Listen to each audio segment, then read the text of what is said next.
Okay, so today we have Dire Straits, Romeo and Juliet, and we have the video here as well. 6 minutes long. It's been a minute since I last reacted to Dire Straits, and the song was just calling my name. I am a fan of Shakespeare. I did not mind reading it in high school, so here we are. Anyway, let's get into this. Talk about it after 6 minutes exactly. Let's go.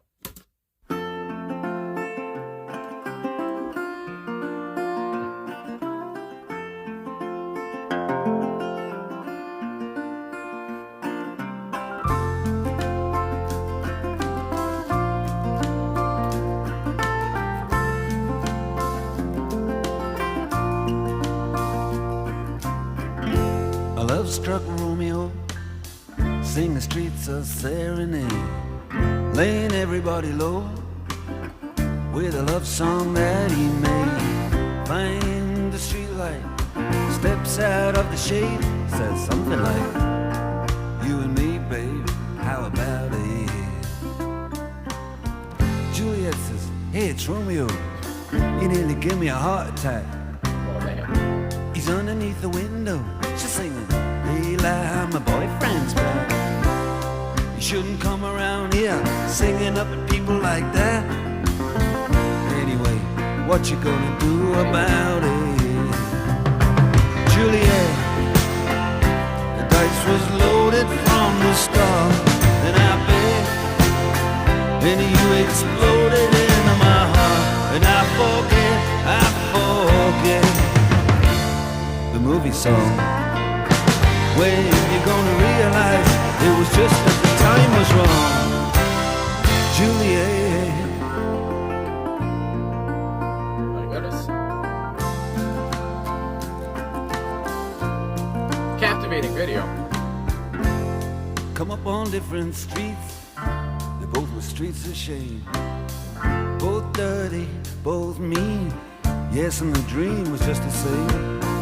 And I dreamed your dream for you, and now your dream is real. How can you look at me as if I was just another one of your deals? When you can fall for chains of silver, you can fall for chains of gold, you can fall for pretty strangers and the promises they hold. You promised me everything, you promised me thick and thin, yeah. Now you just say, "Oh, Romeo, yeah. You know, I used to have a scene with him." Juliet, when we made love, you used to cry. You said, "I love you like the stars above. I love you till I die. There's a place for us." You know the movie song. When you gonna realize it was just that the time was wrong? Juliet. Beautiful guitar.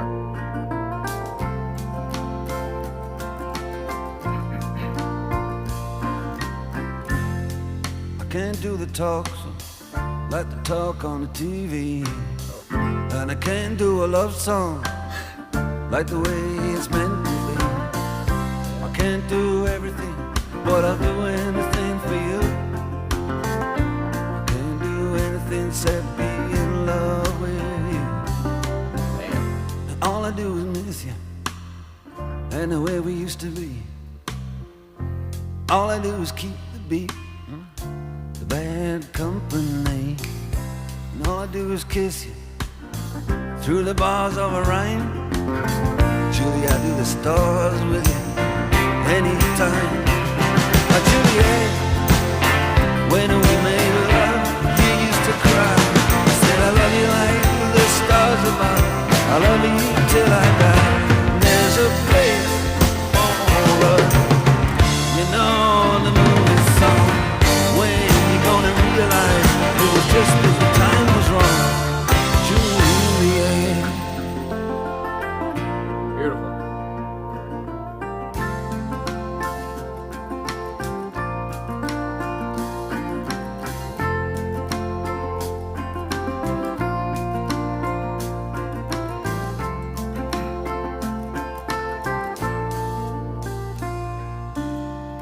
In a love-struck Romeo, he sang the streets a serenade, laying everybody low with a love song that he made. Find the convenient street light, steps out of the shade, he says something like,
dogs.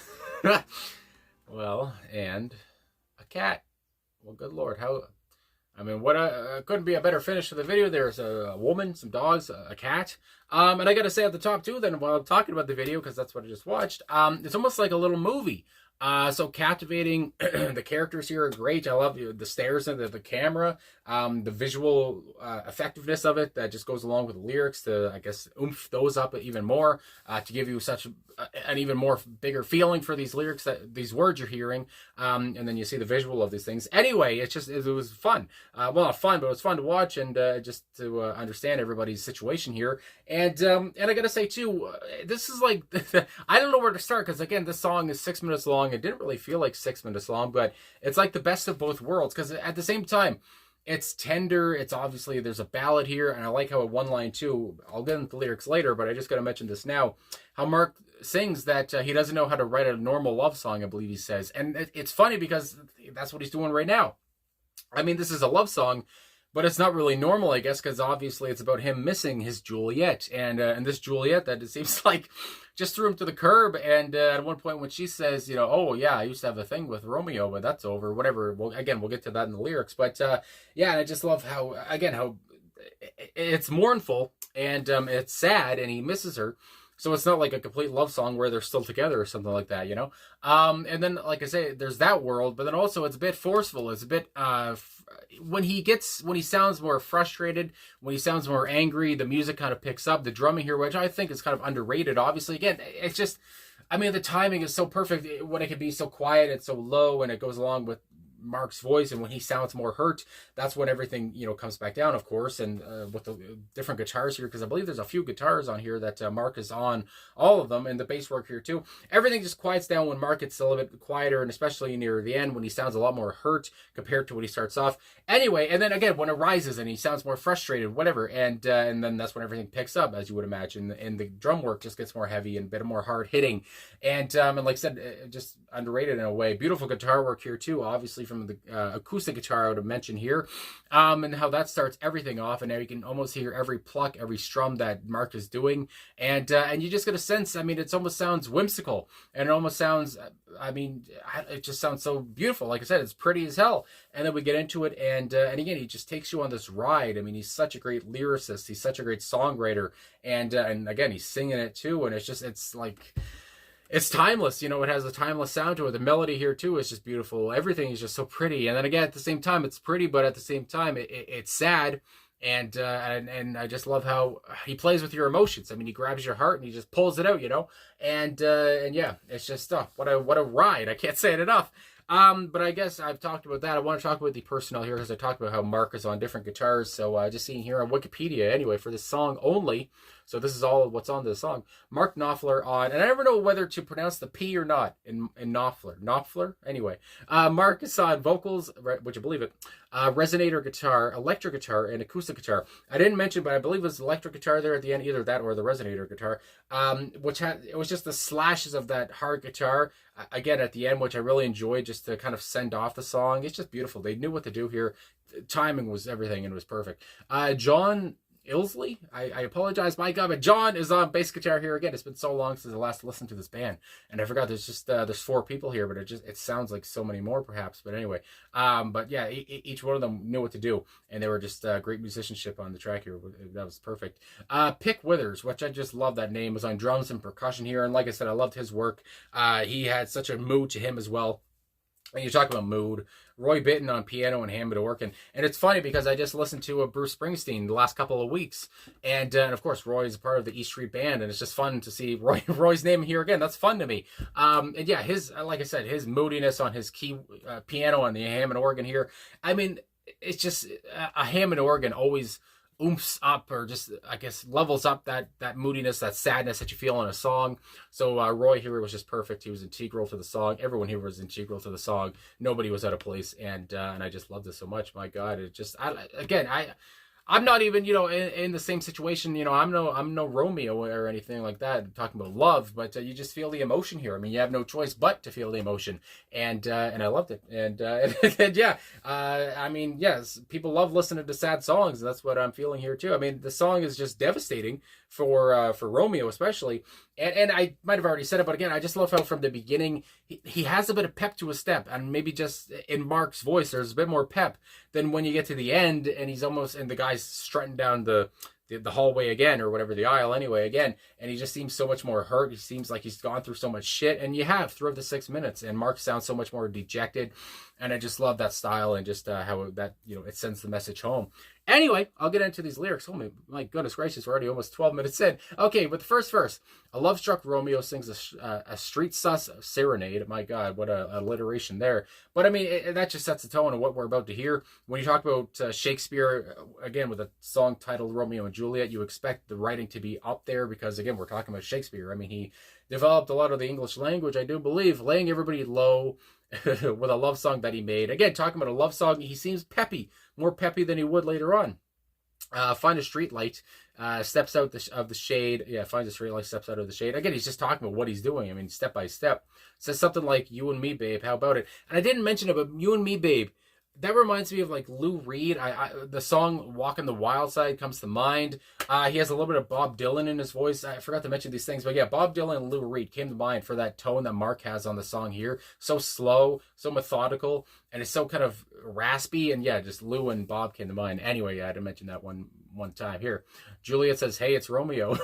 I don't know why some of this made me chuckle, but hey, it's Romeo. And just like, yeah, there he is.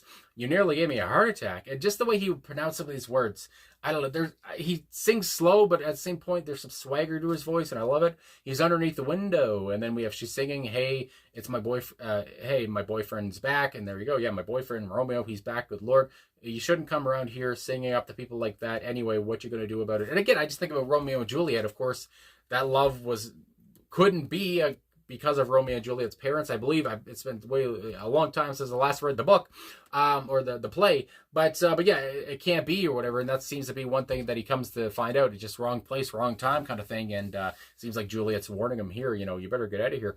Juliet, the dice was loaded from the start. And I just listened to freaking Leonard Cohen's song everybody knows, I do believe, and he had a line in that song, the dice are loaded, or something like that. So here we go again, the dice was loaded from the start. So I just like that. The dice were loaded on this song too. Anyway, that just came into my head. And I bet when you exploded into my heart, again, some of this word choice, when you exploded into my heart, again, you can feel this guy just loves Juliet. Good God, can't get enough of her. And by the end of it, it seems like Juliet, she could let him go. And I forget the movie song, when you're going to realize it was just the time was wrong, Juliet. Again, so at this point, things aren't going too well, and Juliet seems to be moving on, and it was just the wrong time when you're going to realize that. Then we have the second verse, come up on different streets. They both were streets of shame, both dirty, both mean, and I guess talking about both of their upbringing. Yes, and the dream was just the same, and I dreamt that your dream for you, my God, he'll do anything for her, my God. And now your dream is real. How can you look at me? And this is where some of these lines just get so hard and so hurtful. How can you look at me as I was just another one of your deals? Again, just another one of your boyfriends, perhaps, as a fling. We were nothing more than that. How can you look at me like that? Obviously, it was very serious to Romeo here, and the story, and the song. Well, you can fall for chains of silver. You can fall for chains of gold. Again, you can fall for these things, gold and silver. Everyone's after that stuff. But you can fall for pretty strangers and the promises they hold. You promise me everything. At the same point, yeah, you can fall for those things, but if you fall for me, it's got to be real. You promise me everything. And it's just, my God. Now reading it back, it's when you just read the line like that, it's just, it gets you. Hits you like a ton of bricks. Anyway, you promise me through thick and thin. I mean, you think about wedding vows at that point. Now you just say, oh, Romeo, yeah, I used to have a scene with him. And this line too, I didn't mention this either, but because I've been talking so much, but apparently Mark wrote this about his Holly Vincent, who he was going out with, I guess, around this time, and then they broke up. And I guess in an interview, I want to say, from what I've read again, she said something about how she was going out with Mark, and it was just kind of like this thing. Mark, I used to have a thing with him. I used to do a scene with him or whatever, have a scene with him. And how Mark would take that and put it into the song, but of course put Romeo's name in there instead. So I just love how he took that and, took his heartbreak, put it into a song, and obviously created one of his best known tracks. Anyway, one of Dire Straits' best known tracks. Then we have the chorus once again. Juliet, when we made love, you used to cry. And, out of context, that doesn't maybe sound great, but anyway, you used to cry when we made love. You said I love you like the stars above. I love you till I die. There's a place for us. The movie song, when you're going to realize it was just the time was wrong, Juliet. Again, maybe when you're going to realize that I am perfect for you, when are you going to come around and when we get the right time this time, whatever. Anyway, obviously she used to love him, but I guess maybe she's moved on and he can't obviously handle that at all.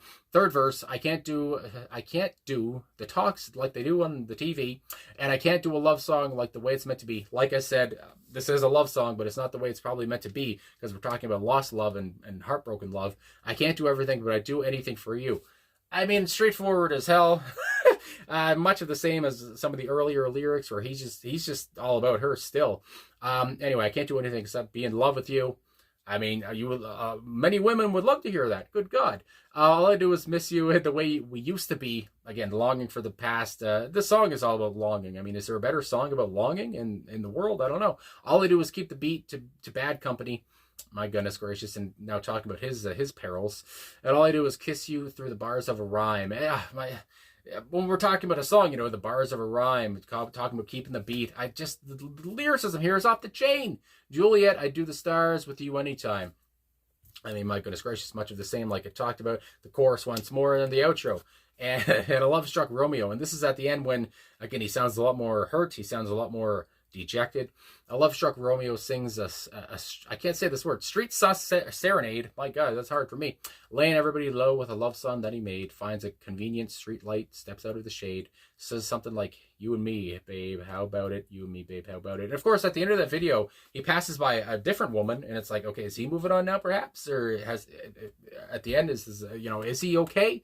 But anyway, at the end of the day, still, he loved Juliet, my God, and he'll do anything for her. Still, it seems like, no matter what, even if he might get into a new relationship, sounds like he'll still do anything for Juliet. I mean, holy moly, those feelings. I mean, once you love somebody, does the love ever really go away? That's what, unless they do something heinous, but still, it's just like, how does that love go away completely? Obviously, it hasn't here for Romeo in this song.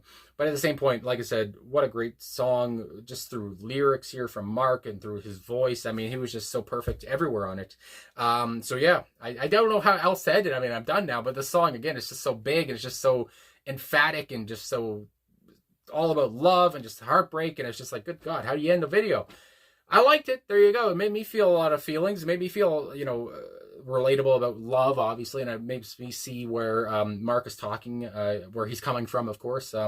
It's just, I mean, yeah, you can just feel that emotion that he's giving off. It radiates through the song. So anyway, I guess that's all I got to say. So thanks for watching. Thanks for liking, subscribing, commenting, all that stuff. Real appreciate all the support. And I hope, people watching, I hope you have your Romeo, you have your Juliet, whatever the hell, and that you're doing well. So thanks for everything. I'll talk to you guys again soon.